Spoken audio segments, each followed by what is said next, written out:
안녕하세요. 축진막입니다. 맨체스터 시티가 알아인을 6대 0으로 이겼습니다. 오늘 경기에서 눈여겨볼 부분은 아인누리가 데뷔전을 가졌다는 거고요. 후사노프, 에체베리 이런 어린 선수들을 확인할 수 있는 무대가 되기도 했습니다. 그리고 니코 곤잘레스가 원볼란치에서 테스트를 받았고요. 과연 경기는 어땠는지 알아보도록 하겠습니다. 일단 오늘 시티 빌드업은 누리를 투입하면서 누리의 공격적인 부분을 사용할 수 있는 그런 빌드업 형태를 가져갔고요. 지금 왼쪽에 있는 그림처럼 포백이 약간은 비대칭 형태로 위치하게 되었습니다. 그바르디올, 아칸지, 후사노프 이렇게 3명이 3백 형태를 가져가고 아인누리는 왼쪽 사이드로 넓게 벌리는 듯한 위치에 서 있었습니다. 후사노프를 센터백 성향의 라이트백으로 기용하면서 빌드업을 진행했고요. 에체베리가 가운데 쪽으로 들어가면서 약간 바르셀로나의 발대가 높이 올라가면 하피냐가 안으로 들어가는 듯한 그런 느낌으로 플레이했고요. 또 수비 시에는 포백 형태로 바뀌기도 했습니다. 그래서 빌드업 할 때 대형은 이런 식으로 된다고 보시면 될 것 같아요.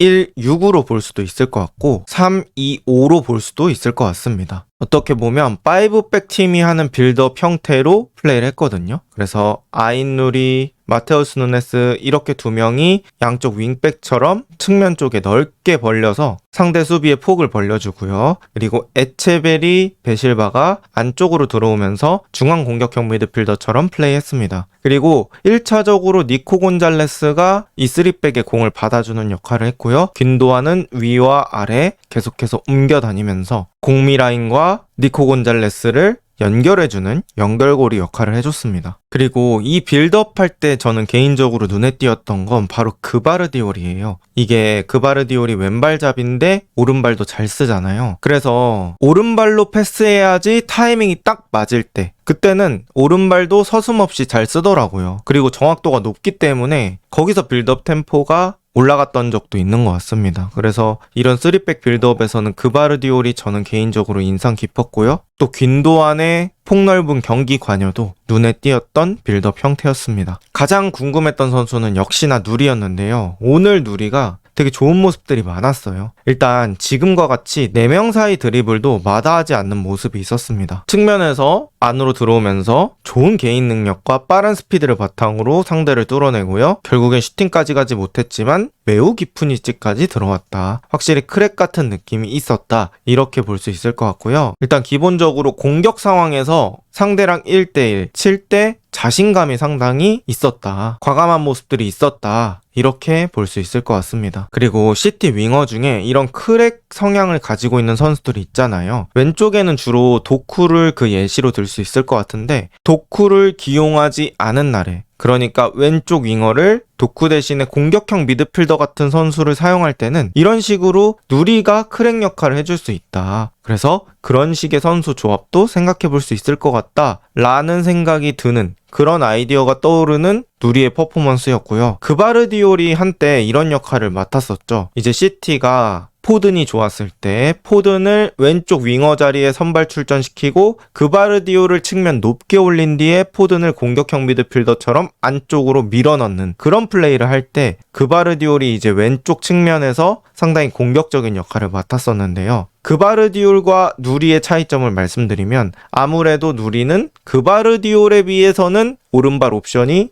조금 적다. 왼발 의존도가 조금 더 많다. 이렇게 볼 수 있을 것 같고 슈팅도 그바르디올이 조금 더 좋은 것 같습니다. 다만 이 1대 다수에서의 드리블 이런 것들은 저는 누리가 조금 더 괜찮다고 보고요. 이게 아무래도 누리의 주무기가 되지 않나 싶습니다. 그래서 시티가 누리를 영입할 때 수비적인 부분보다는 약간은 공격적인 부분들을 기대하고 데려왔을 거잖아요. 그래서 그런 공격적인 기대는 충분히 충족시킬 수 있었던 그런 경기가 아니었나 싶습니다. 그리고 또 오늘 에체베리라는 어린 선수가 프리킥을 아주 멋있게 넣었었는데요. 지난 시즌 후반기부터 에체베리가 조금씩 기회를 받는 시간들이 늘어나는 것 같고요. 거기에 보답이라도 하듯이 환상적인 프리킥을 넣었습니다. 사실 에체베리가 뭐 키가 큰 것도 아니고 피지컬이 좋은 편도 아니기 때문에 이 볼 소유에 관한 것들은 좀 보강이 필요하다라는 걸 느꼈어요. 등지고 공 잡으려고 할 때 조금이라도 리턴 타이밍이 늦어지면 뒤에서 수비가 갖다 박으면서 공을 뺐더라고요. 그래서 그런 것들은 조금 성장시킬 필요가 있다라는 걸 느꼈고 있었고요. 패스 안정성, 그러니까 쉬운 패스를 실수하지 않고 안정적으로 연결할 수 있는 그런 것들도 조금은 성장이 필요하다라는 건 느꼈습니다. 확실히 형들에 비해서 많이 뛰어다닌다든지 순간적인 폭발력이라든지 그런 건 있을 수 있겠지만 패스에서의 저점 이런 것들은 부족하다 이런 걸 느꼈고요. 오늘은 2선에 있다가 니코 곤잘레스 같은 선수들이 외로울 때 한 번씩 내려와 주면서 그 교착 상태를 풀어주는 그런 역할을 많이 했던 것 같습니다. 아직은 성장을 해야 되는 자원이다 이렇게 느꼈고요. 그 다음에 이제 시티가 후반전에 후사노프를 빼고 오스카밥을 투입하면서 오스카밥이 위쪽으로 올라가고 마테우스 누네스가 아래쪽에서 수비 지원을 해줬는데요.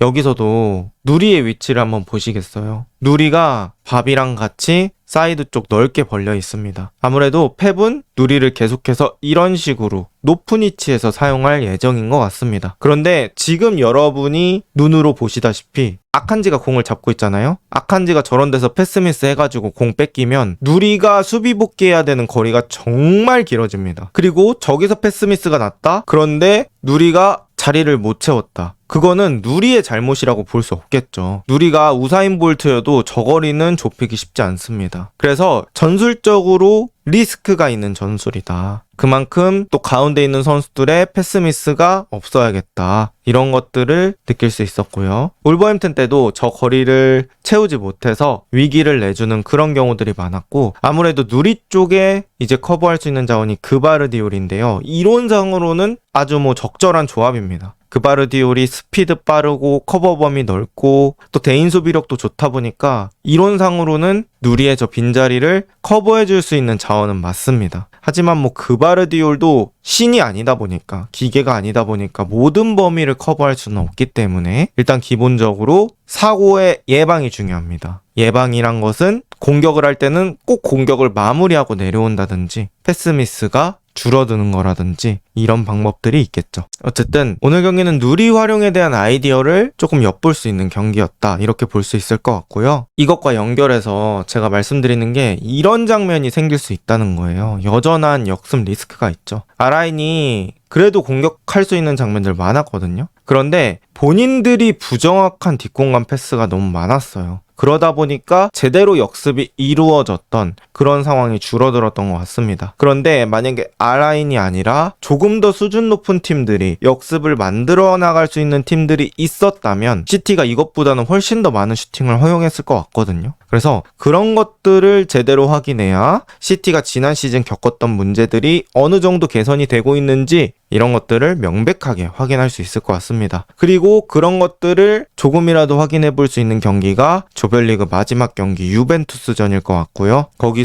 일디즈, 콘세이상, 홀로무아니 이런 빠른 선수들을 어떻게 대처하면서 수비하는지를 확인할 수 있을 것 같고요. 또 지금 여러분 누리 위치 한번 보시겠어요? 그러니까 슈팅이 이루어지고 있는 상황, 드리블로 안쪽으로 다 들어와서 슈팅까지 할 때도 못 내려와 있습니다. 박스 안까지 들어오지도 못했어요. 이거는 아까 말씀드렸던 것처럼 높이 올려놨기 때문에 나오는 현상이고요. 이건 누리의 잘못이라고 볼 수 없고 그냥 물리적으로 거리 자체가 너무 멀어요. 그래서 누리가 올라갔을 때는 이 시티의 다른 선수들이 어떻게 수비 장치가 되어 있느냐 이게 매우 중요한 부분이 될 것 같습니다. 그리고 그 외에 오늘 경기 보면서 느낀 점은 일단 후반전에 시티가 큰 반대 전환이 많았거든요. 그리고 완전 사이드에 아인누리, 오스카밥 같은 1대1 되는 자원들이 있었기 때문에 이제 사이드 채널로 한 번에 오픈하고 거기서 수비들을 끌어당길 수 있다. 또 수비 끌어당기면 다른 쪽에서는 공간이 생기므로 그것들이 다 공격의 실마리가 될 수 있다. 이렇게 느꼈습니다. 그래서 이 큰 전환이 꽤 좋은 장면들의 시작점이 됐었다. 이렇게 얘기할 수 있을 것 같고요. 역시나 맨시티의 힘은 전환에서 나온다.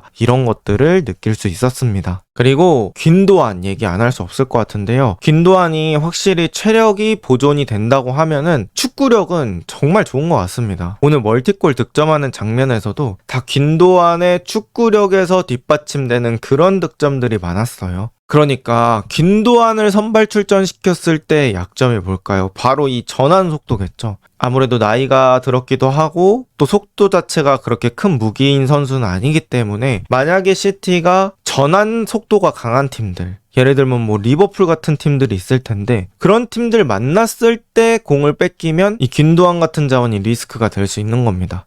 하지만 오늘 알 아인 같은 시티가 계속해서 눌러놓으면서 플레이할 수 있는 팀을 만난다면 이 균도안의 축구력이 또 큰 도움이 되겠죠. 그리고 균도안이 이런 상황에서 체력적인 그런 부담만 안 느낀다면 충분히 공격 상황에서 1인분 이상을 해줄 수 있다. 축구 도사 같은 선수다. 이렇게 느꼈고요. 로드리가 천천히 폼을 올리는 중이다 라는 걸 느꼈습니다. 지난 경기에서도 그렇고 이번 경기도 교체로 나오면서 이제 펩이 차근차근 로드리를 아껴 쓰고 있는데요. 확실히 템포 자체는 남다릅니다. 패스를 할 때 그냥 기본적으로 이 동작이 빠른 게 아니라 뭐랄까요? 그 템포가 되게 빠른 것 같아요. 이건 좀 경기를 봐야지 좀 느낄 수 있는 부분인데 니코 곤잘레스 뛰다가 후반전에 로드리 들어오니까 그런 것들은 확실히 달라 보였거든요. 그런데 확실히 패스미스는 아직 좀 있었습니다. 벨롱도르 시즌에는 패스미스가 뭐 거의 0 수준이었거든요. 아니 어떻게 사람이 저렇게 패스를 정확히 하지? 진짜 기계인가? 이런 생각을 할 정도였는데 최근 두 경기에는 그래도 동료들과의 합이 완벽한 느낌은 아니었다. 그래서 패스미스가 조금은 있었다. 이렇게 느꼈었는데요. 뭐 로드리에게는 사소한 부분이 아닐까 싶습니다. 그래서 이런 것들은 점점 출전 시간을 부여받으면서 올라갈 것 같고요. 결국에 중요한 건 클럽 월드컵의 후반 단계, 또 시즌의 시작 단계니까 그런 것들을 한번 기대해 볼 수 있지 않을까 싶습니다. 그리고 오늘 셰르키가 들어와서 득점을 했는데요. 확실히 이 고점은 번뜩이더라고요. 지금도 균도안이 안쪽에 있는 홀란드에게 쭉 패스를 넣어주는 상황인데요. 이 패스 루트가 셰르키 쪽으로 들어가고 있었어요. 그런데 셰르키가 좋은 시야로 뒤쪽에 홀란드가 있는 걸 보고 자기가 공 잡는 척하면서 공을 쓱 흘려주거든요. 그리고 다시 한번 리턴을 받을 수 있는 루트로 쑥 돌아갑니다. 그리고 홀란드가 그 움직임을 체크하고 리턴을 내주죠. 약간 수아레즈가 바르셀로나에서 이런 움직임 되게 잘했었잖아요. 그래서 이런 흘리기가 또 상대에겐 예측이 완전히 불가능한 그런 플레이니까 상대방이 상당히 당황했던 것 같고 확실히 셰르키가 아이디어가 되게 다르다. 번뜩인다. 이런 걸 느꼈습니다. 그래서 시티 이선에는 확실한 창의성을 부여해줄 것 같고 여기서 리턴 받고 슈팅은 또 오른발이었어요. 그러다 보니까 이 셰르키라는 선수가 확실히 양발이 좋다. 이런 것도 확인할 수 있었던 장면이고요. 중요한 건 저점과 활동량입니다. 이제 시티가 눌러놓는 게임 말고 강팀과 막 계속해서 전환 싸움을 하는 경기에서 저는 선수들이 다 확인이 될 것 같은데요. 그런 전환 싸움에서 셰르키가 얼마나 기여를 해줄 수 있을지가 앞으로 펩시티에서 셰르키의 플레이 타임을 정해줄 것 같습니다. 어쨌든 고점은 너무 좋았다. 이렇게 평가할 수 있을 것 같고요. 시티가 2경기 이기면서 나름 또 유벤투스전은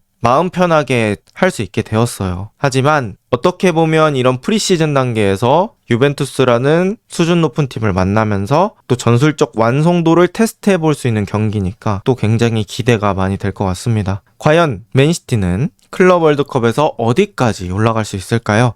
이번 영상은 여기까지입니다. 좋은 하루 보내세요.